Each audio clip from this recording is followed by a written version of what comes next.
welcome back to Uncle Sasquatch Outdoors. Moving right along with the Kibler Colonial rifle build. I've got the lock issue and the barrel all squared away. Got the butt plate installed and screwed down. The trigger was the main thing that concerned me. There was a little hole in this trigger that was too small. So I enlarged it just enough that my pin stock would fit through it. And that gave me a little bit of concern because it's a small hole in both instances. But a suggestion online was to take a strong light and put it underneath and position that trigger where you can see light through it. So I did that and I could see it, and I hit it on the first try. I couldn't believe that.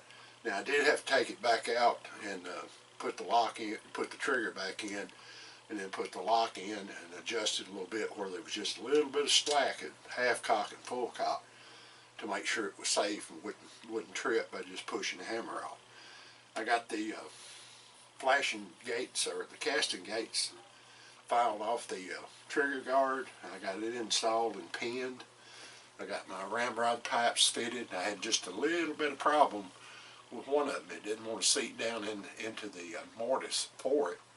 And I finally, after fooling with it for a while, I got to thinking, let's measure. So I got my calipers out, and sure enough, the part that went up in the mortise in the stock was too wide.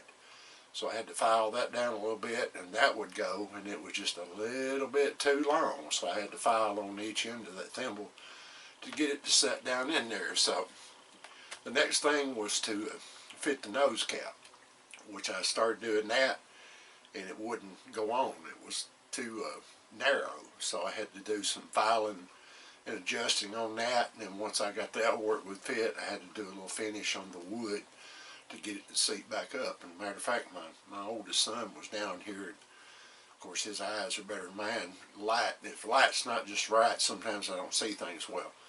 He actually finished fitting that nose cap as far as the wood's concerned. So the next step was to glue it on, which I'm not going to leave it that way because the glue most likely is not going to hold. There's two little brass nails in the kit that comes with that, and you drill a hole on 45-degree angles on each side and countersink it just a bit on the inside and outside, and then push that nail through there and pull it as you're cutting it, and then that allows you to peen that on the outside and then file that peen off so it doesn't look like it's even there when you get done.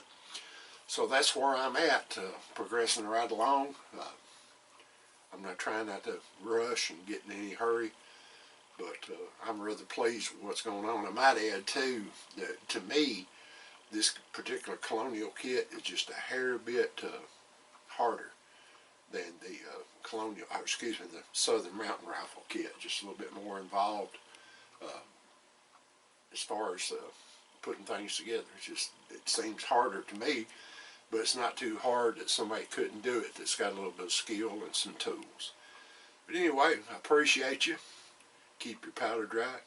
Mind you, tighten up, Pilgrim.